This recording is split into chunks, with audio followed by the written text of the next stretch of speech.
being recorded. So loud. Good morning, everybody. Good afternoon, everybody. This is our community chat for June. My name is Lori Yoakum. I'm the director here at the library, and we are very privileged to have members of Dawson Count-Gosper County CASA today. So welcome, and just do a little recap of you guys are just going to talk, and then I interrupt and ask questions. If you want to introduce all of yourselves, how about that? Okay, perfect. My name is Myra Rodriguez. I am the outreach coordinator, CASA. And my name is Linda Shaw. I'm the director for Dawson Count-Gosper County CASA. I am Teresa Schneider, and I am a volunteer for CASA and currently serve on the board. My name is Oscar Kalunga, and I am currently a volunteer for CASA.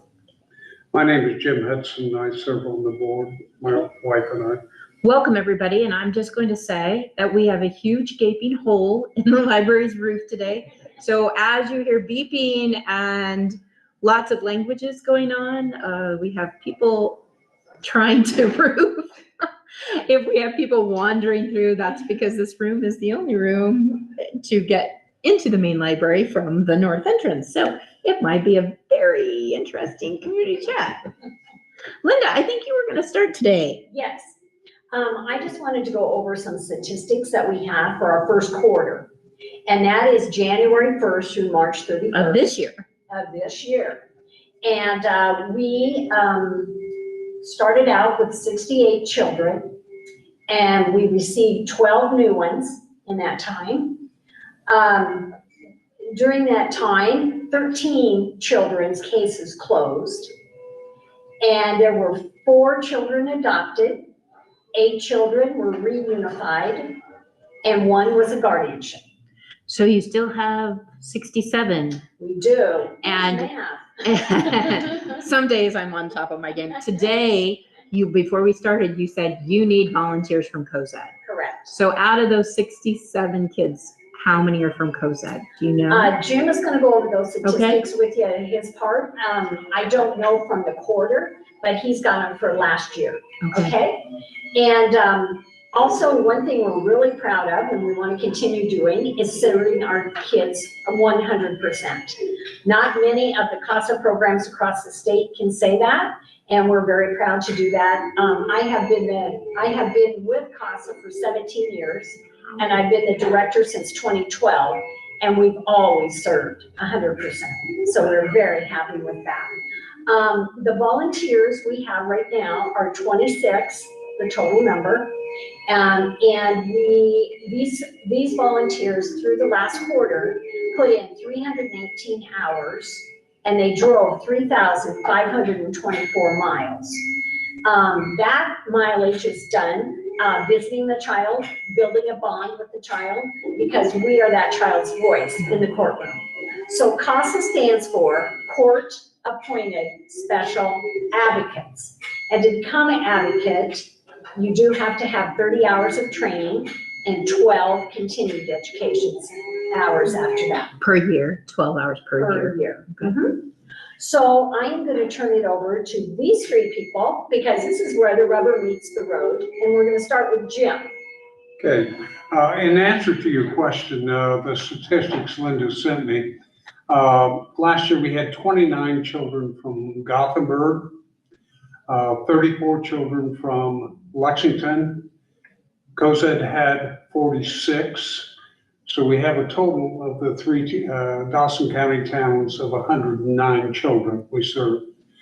North Platte, we had 3 children, Barnum 1, Eustis 1, and Eddyville 1. So at this current time, the way things are trending, Cozad seems to have a greater number than Gothenburg and Lexington. How many, do you know, Jim, how many volunteers from Cozad you currently have? I don't know the answer to that. Probably, we just don't. Jim and Dee, they were volunteers, but they're just on the board right now. I didn't bring a list with me. It's not very many. For how many kids? There's Yeah, not and very many. We've had a lot of good people from Cozad. Linda Benjamin, Mhm. which I'm sure most of the Yeah. town knows. She was an excellent one. She was a commissioner at the beginning. And I always like to take her with me when I can to tell people her story because she didn't think CASA was necessary. And her story is quite eye-opening. So definitely, if people are watching from Cozad, they should talk to Linda Yes. Yeah, about Linda Benjamin, more yeah. information. She'd And be a then good Jim and person. Dee Hudson, Yeah. they were volunteers for several years.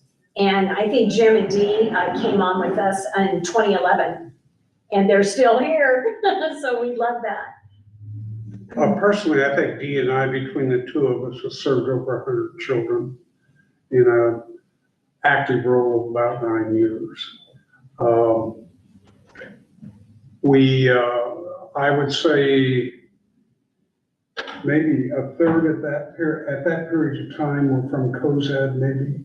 Yeah, I think it has. Predominantly from Lexington, a few from Gothenburg, but I think that trend has changed evidently with the numbers that we have now, so.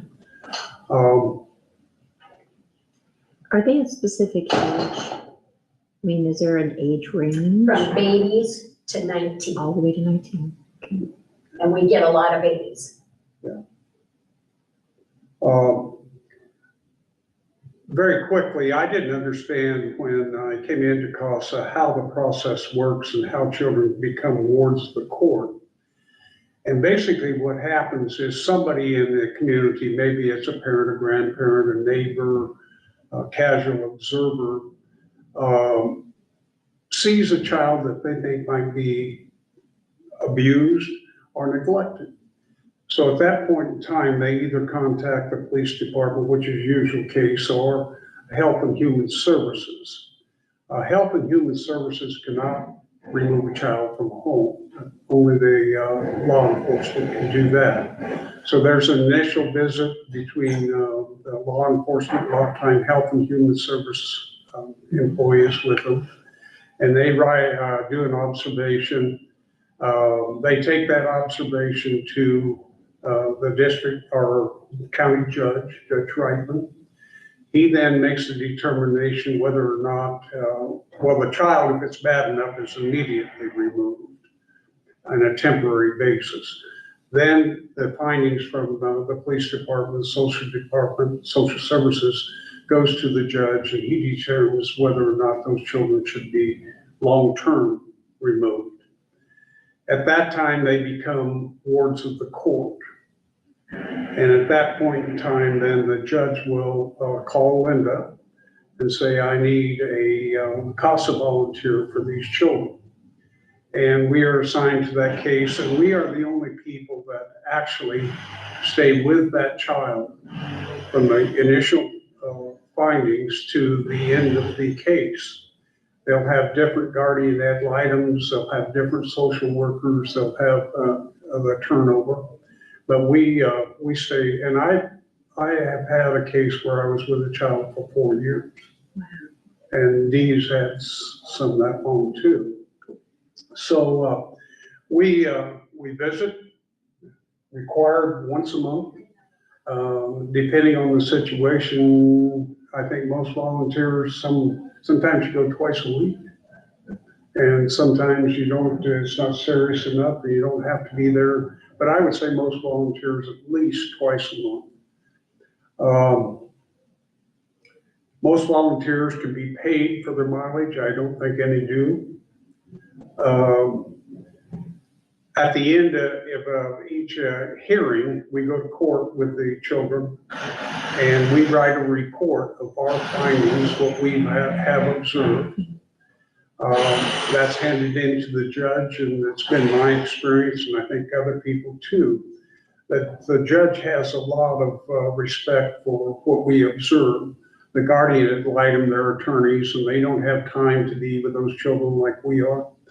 And so they will oftentimes, the judge will quote what we have found. And so we have, I think, a good, excellent working relationship with the county judge. Do you visit them in their homes if they're remained in their homes, or their foster families if they've been removed? That's a good question. No, all of the children will be removed from their home Oh, all of them are. when they become a ward of the court. So we visit with the foster parents in the foster parent home.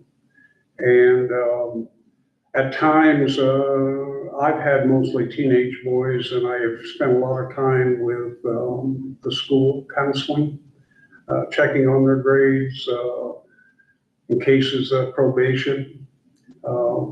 We are given a order from the judge that we can have access to any records that pertain to that child. It can be their school records, their counseling records, et cetera, police records, so on and so forth. And we review those, and the information from that goes into our reports. It's been a very rewarding experience for us. Like I said, I've had teenage boys, and oftentimes when you get them, they've been through so much and such a difficult situation that they're very hardened, and they're sometimes difficult to deal with, and so you have some less than desirable consequences sometimes with them.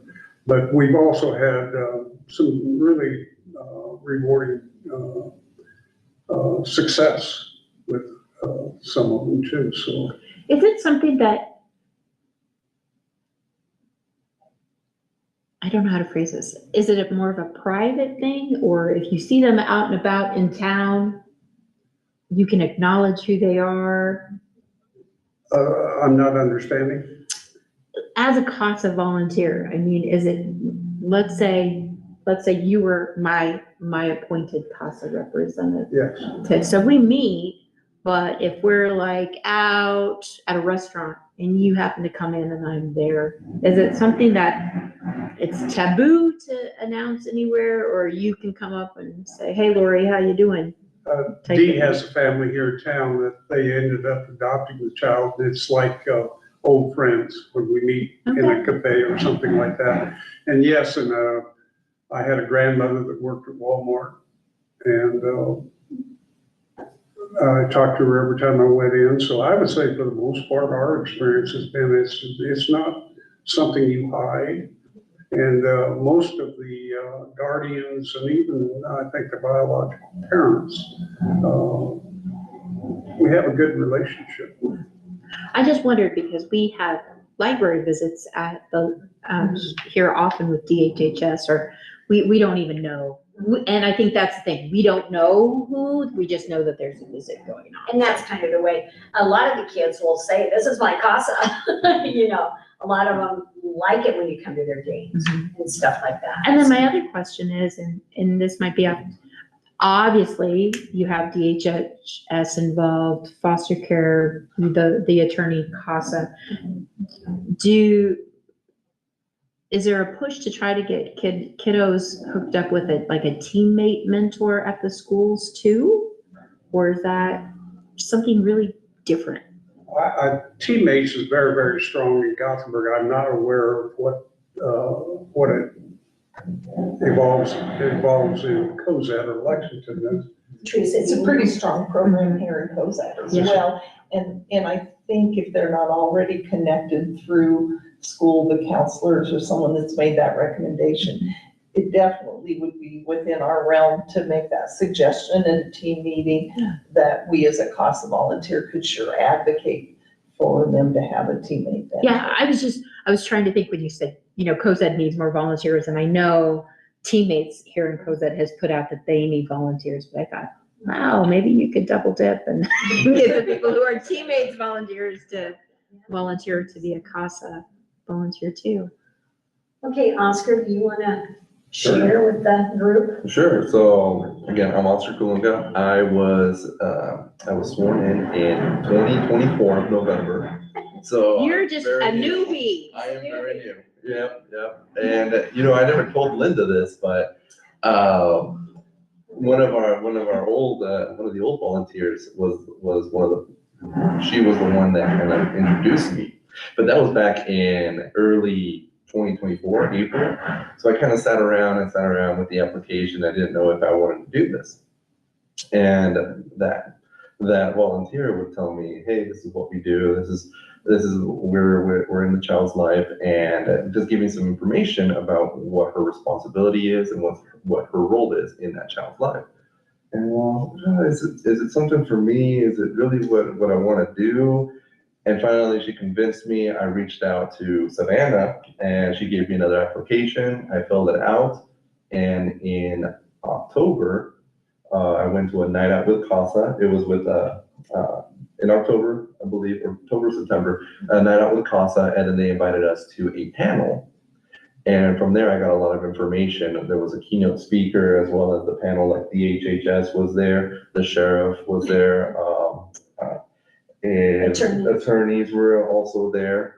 And you got to see a little bit of the process that they have to go through, not only to remove the child from the home, but also try to find a solution for that child, and then everything in between. And so that really kind of put it in perspective for me, and what the child, how I can help that child, and what my role would be in their life. And so I did it. I took the plunge, and 30 hours later, I got my first case. I believe it was when the graduation ceremony, when we were cutting the cake. Congratulations. Here's your case. And so right now, as of May or June, I have 3 children with 2 families, 2 cases, 2 different families. And the first case I got was with a 9-year-old boy, and a brother at that time was 10. And they are very active. They love soccer. They love video games, and they love telling me about soccer and about video games, and they love telling me about all their favorite celebrities, their athletes, and it's a fantastic experience being in for 7 months. When I do my visits, I usually they have a good foster home, and so I communicate with the foster parents, and we're on really good terms. We text back and forth. We make sure we have plans to meet up every month, so I could see the boys, and we also keep in touch. But I go there, and we're playing video games. And I tell Linda this, and I tell it in different meetings, but there's this game that they always tell me about. It's like, hey, we want to play this game, we want to do this. Okay, all right, no problem. Well, me being an adult and have lots of years maybe in video games, and I think, well, you know what, this is something that's pretty simple, pretty easy, no problem. I'll be able to, just beat them with no issue. And I tell them, I'm guessing you're kind of competitive. Well, with them I am, because they're very competitive with me. So I go in there, and I tell them, let's play. All right, let's go. Let's do this. I'm gonna just remember, I'm gonna keep the pants off you. All right, and you're gonna be humble. I was humble. I was the one that got the pants beat off of me, and I had to go home in shame. What was the game? Super Smash Brothers. Yeah, and so I ate a humble pie at that point. But they're opening up little by little, and they know that I'm there for them. Not only just if they want to share something, but also like just to have fun, just to relieve that stress, and just to know that they'll see me whenever they want me to be there. So how often do you see them then? So- Because Jim was saying, somebody was saying 2 times a month. Yep. So I like to see them because they're in a really good foster home right now, and they're fairly stable. And so I can see them once a month, but they always want to see me more than that. And so I usually visit with the teachers. I go down to the schools and visit with teachers, and they see me there. And so they always make a point to stop and say hi to me. Okay. Yeah. In fact, he's got such a great relationship that the caseworker calls calls me and says, can you have Oscar ask the boys this or that? Because they don't want to talk to me. Yeah, And so he's been it was just a great match. It was just a great match, you know, that Yeah. put those guys together, so. So if you had to roll back 6 months, would you do it again? I definitely would. I definitely would. And I wouldn't, and this time I would hesitate less to get my application into making sure that I can get in there and maybe perhaps make a bigger difference in their lives.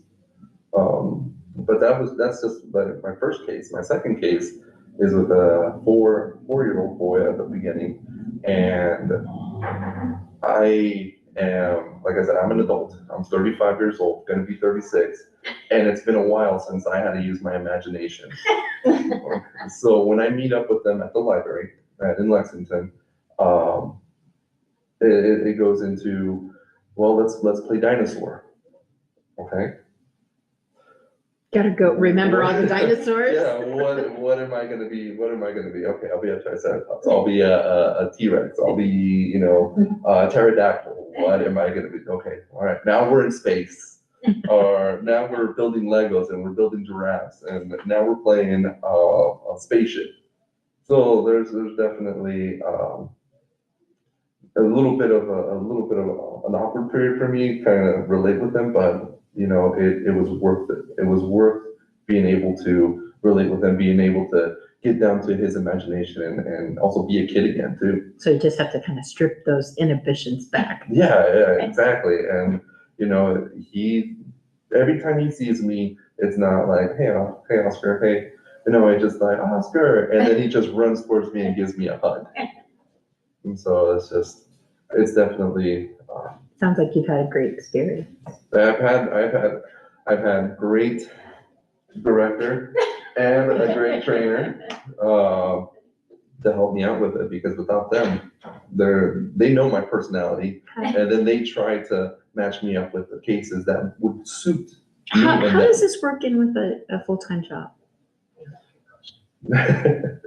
Unfortunately, my job, I work at Umberford Manufacturing, and they want to have their employees be associated with the community, and so they're flexible. As long as I communicate with them, they're willing to help me out and help out the community. Yeah, because Jim, you said that you had to fill out a report, but do you actually have to show up at court too? Yes, and kind of expand on what Oscar was saying here. Everything that he's doing, that we all do, we're getting to know the children so that we can help make good decisions about what is best for their future.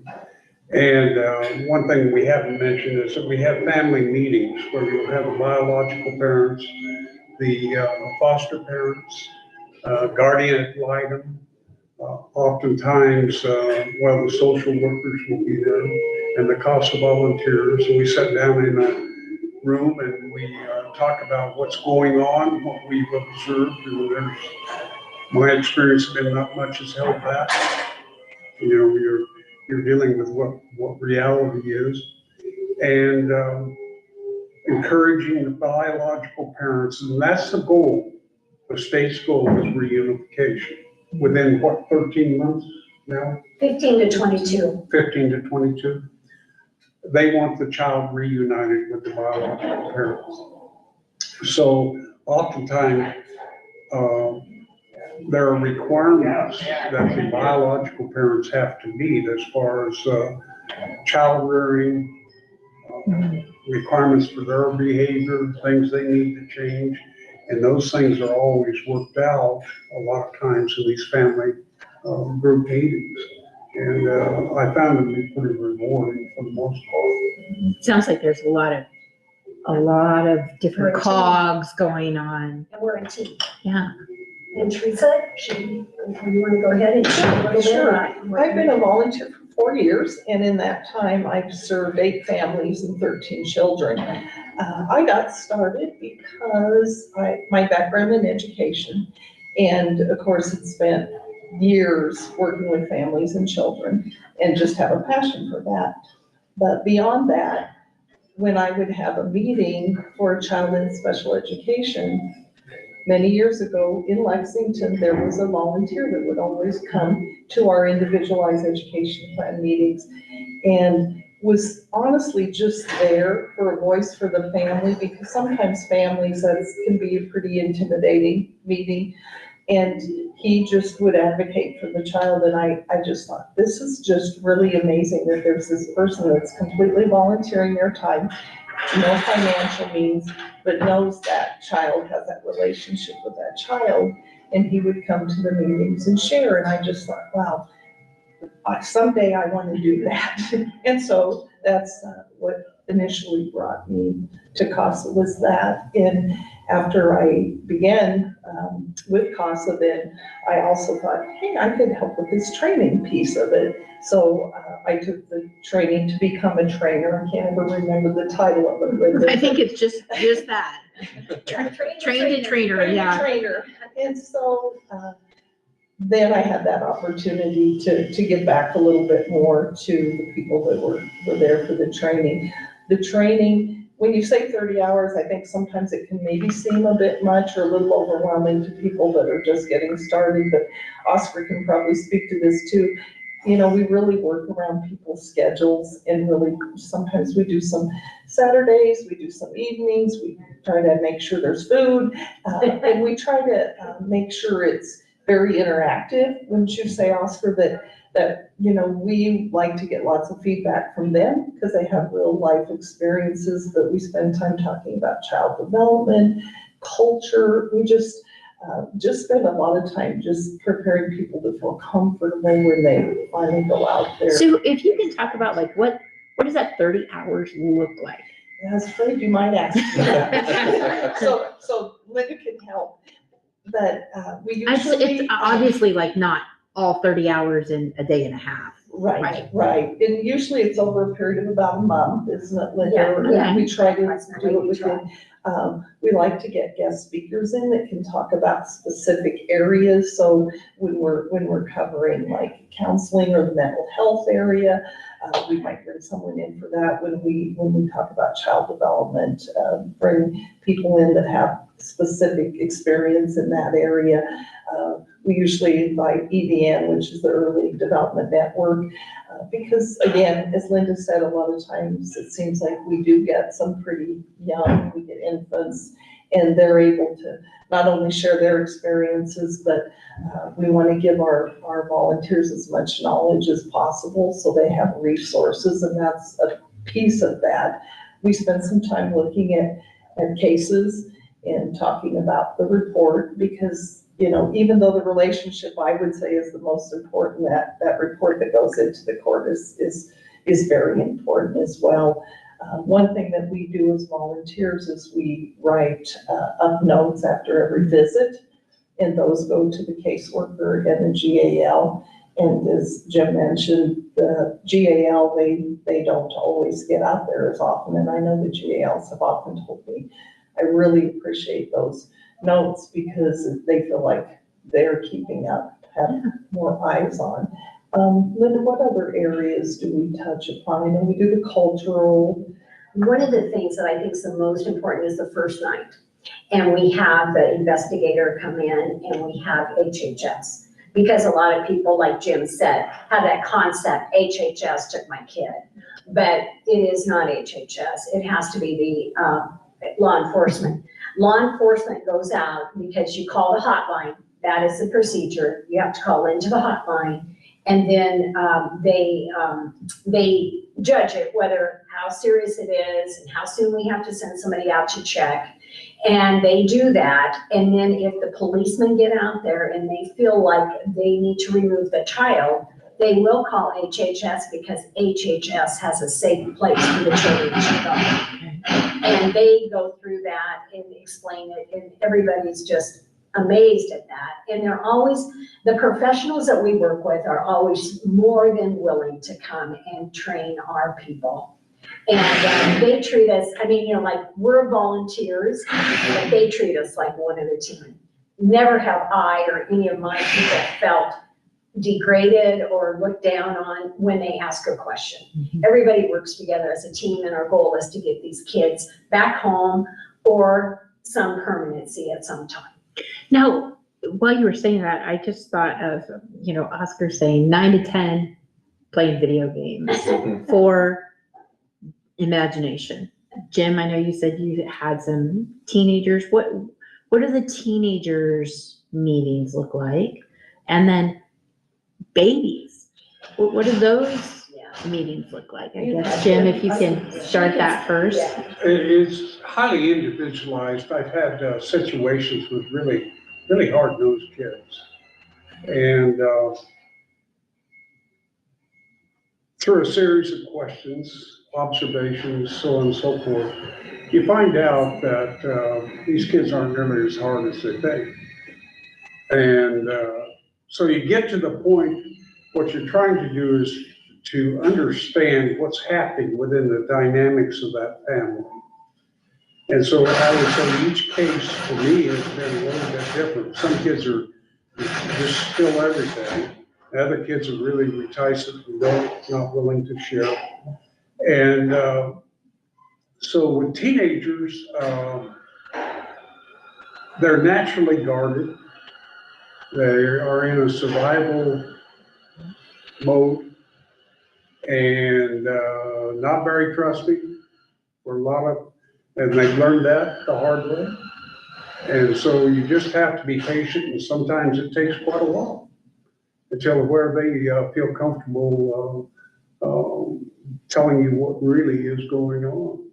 And I come from an educational background in California. I was a guidance counselor, but one thing I learned is that kids that are in that survival mode are absolutely incredible at telling you exactly what they think you need to hear or what to hear. And it's not always the truth. Yeah. Not always the truth. So you have to be patient and ask questions, and sometimes it's best just to be quiet and listen. So I've had quite an age range. In fact, I'll tell you, when I started this, I told Linda, I'm only comfortable about to age 12. And lo and behold, she said, oh, I've got this high school, actually middle school, almost ready to go to high school. And I just think that you would be a good fit. And that's one thing Linda's really good at. She knows us, she knows our personalities, and she knows how to match us up. And so I have this young lady just leaving middle school. And I'll tell you the story on her, didn't know her father, had a stepfather. Actually, mother died, she saw her mother pass away. And so basically was left without any family, didn't have siblings. And so she began to go into foster homes. And she ended up with about 5 different foster homes. And most recently, or her most recent placement was in Omaha. That presents a special challenge in trying to build those relationships. Thank heavens we had enough one-on-one time prior to that.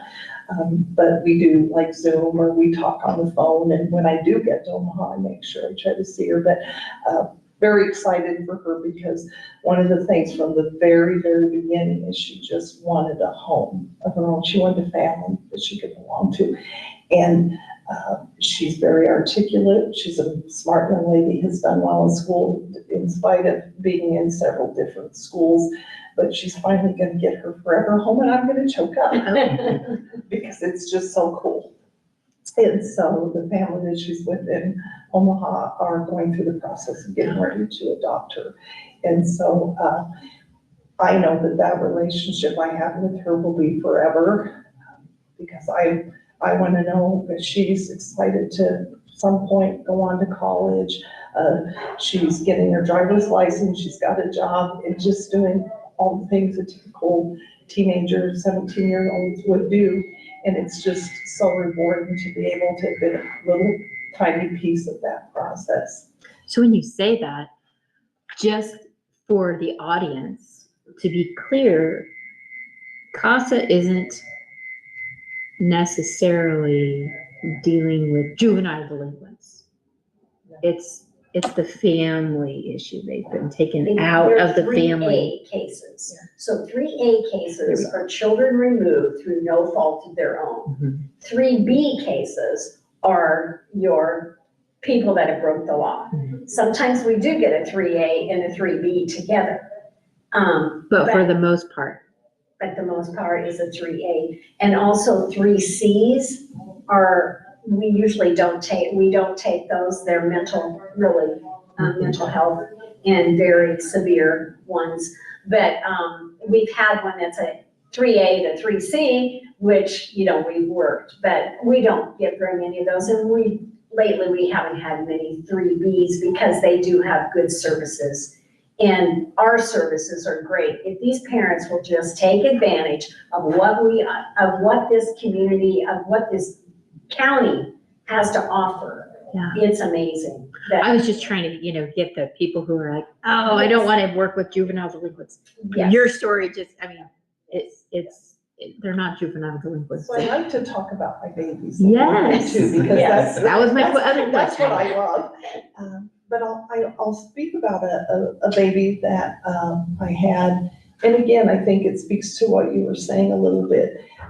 This child went into the system because the parents were of lower ability and they didn't understand everything they needed to know about the care of an infant, including, feedings and everything that goes with that, and maybe didn't have the resources of the support system around them. So the baby went into care because of failure to thrive. And through the process, the child's over 3 now, but I've been with him since 6 weeks. And so during that time, worked with, I would visit the foster family, but even prior to that, the parents were working with Department of Health and Human Services, and they have what's called a case plan, and they have certain things that they have to meet, like Jim was saying. And so the parents were trying to do those things, and I would go to the visitations with the parents, because it was really important for me to see how those were going. There usually was, not usually, there was always I forgot this, thank you, family support worker that would be there to make sure that the child is, being properly taken care of. And eventually, the parents did relinquish their rights, and I admire them for recognizing that the child was in a better place with the foster parents, and the foster parents wanted to adopt, and they recognized that they weren't able to provide what they needed to for the child. But to me, that's a win as well, because again, really no fault of the parents, but just the inability or the not having the skills they needed to be able to care for the child. Yeah. I think you said it right there, though, was the failure to thrive. And then the child is in an environment that they can thrive. Absolutely. And that's what you guys want, right? That's what everybody wants. I've had 2 children that were taken from the hospital, babies taken from the hospital because they tested positive for methamphetamine. And those are challenging situations too, because again, the parents are going through a lot, and sometimes they step up to the plate and their resources are there, and they go to counseling and they do the drug testing and they do what they need to be reunited, and sometimes it doesn't work. And in the case of an 18-month-old that I'm working with now, she's in a foster placement, but her older sibling, who's 3, who I also was with, has been adopted by that family. So the county, they do a really nice job of trying to make sure that children are with their siblings or with a familiar, sometimes it's with, is it kinship placement, Yes. Linda? Maybe a Family member. Sometimes they end up going to a teacher or someone that they're familiar with, and I think that is a really benefit to the child. Yeah, that was going to be my next question, is when they remove a child, does that child automatically go to foster care, or do they try to do a family placement first? They would go to foster care first because they always check out they're always gonna do background checks and everything. When they first remove the children, they'll put them in a foster home or a kinship, until like they can remove for 48 hours without putting them in the system while they check things out. So it's like a 48-hour hold is where they put them, but they have to put them somewhere safe. So they put them with usually a foster home or a teacher so the child is familiar. And then they go to work on, and then we usually have a pre-hearing conference before we go to court the first time, where the whole team sits around. And then the family then will say, I really like my aunt to have these kids, right? And so then HHS gets all their information, they start doing background checks, and we want to keep these kids safe. So we do everything to prevent anything else happening. That's good to know. And Myra, you've been quiet down there. What is your role? I am the outreach coordinator, so I help Miss Linda with a lot of things that she, to get the presentation started and that kind of thing. I'm also advertising as much as I can on Facebook and trying to make sure that we have all of the information out there of like organizing, or for example, we're doing the Dairy Queen fundraiser on the 26th. Yeah, can you tell us a little bit about that? Yes, so we're going to be doing fundraising at Dairy Queen in Lexington, and that is they'll give us 10% of all of the profits that they make for the night, and that was go from 5 to 8.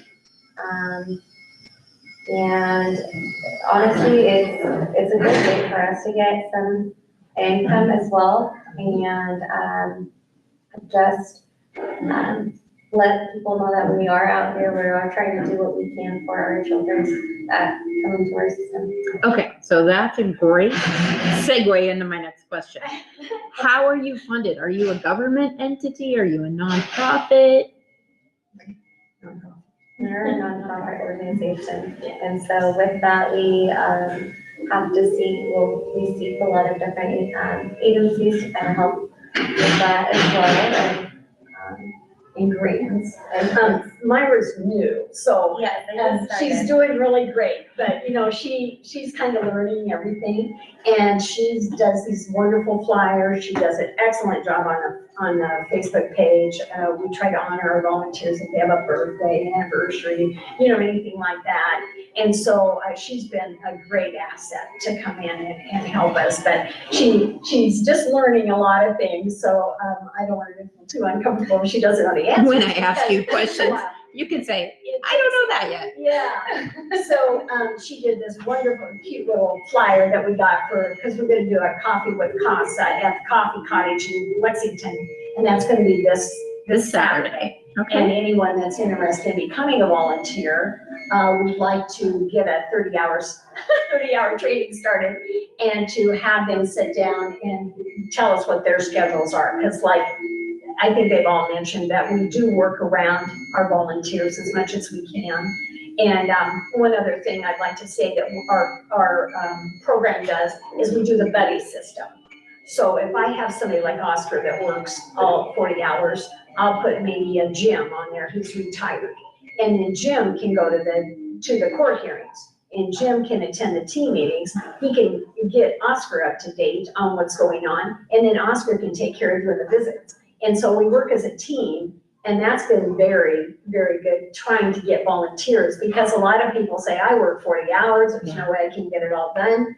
But I think Thank you for clarifying that, because that's why I was like, man, I don't know how I could even possibly do that. Yeah. That's how you do that. And that's been a very good program to get going. And not a lot of programs do it. I think we're probably the only ones. But anyway, that's one thing that I seen right away, that would give us more volunteers.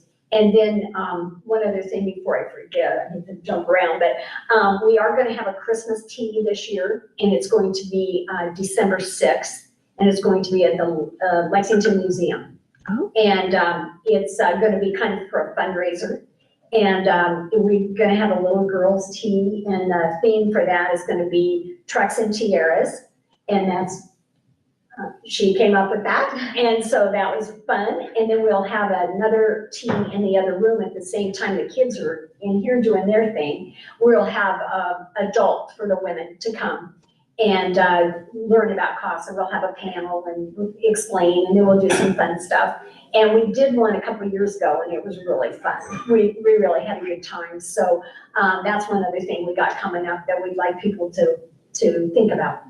Now, we've said this several times, you definitely need volunteers from Cozad. Yes. There's a need. Yes, There's 40 definitely. some kiddos Yeah.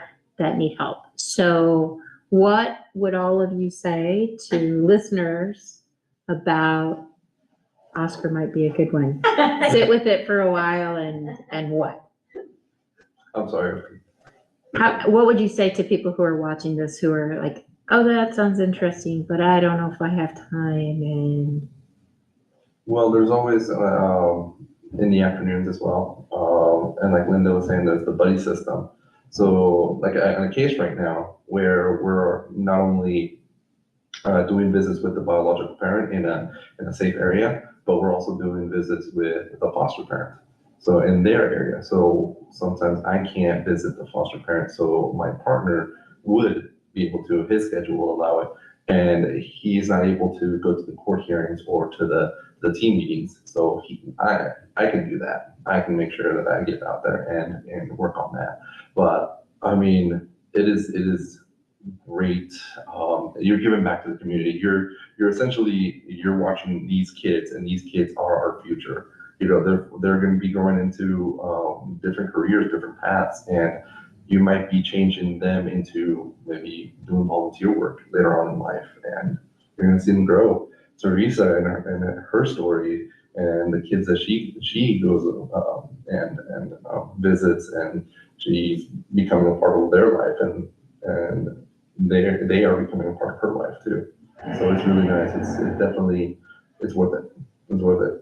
I think also we're not, if you're unable to take a case at that time, you say no, and Linda said that's fine. You don't have to have 3 or 4 families at a time. Some people do because they can, because of their schedule, but again, you may have a period of time where you just are not available. And that happens to me sometimes because I go back and forth to work.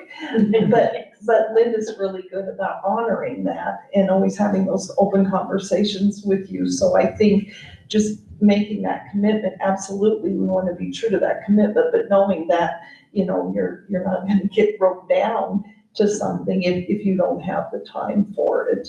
And so I that frees me up. I know, because I know that I can say no if I need to another family or another case.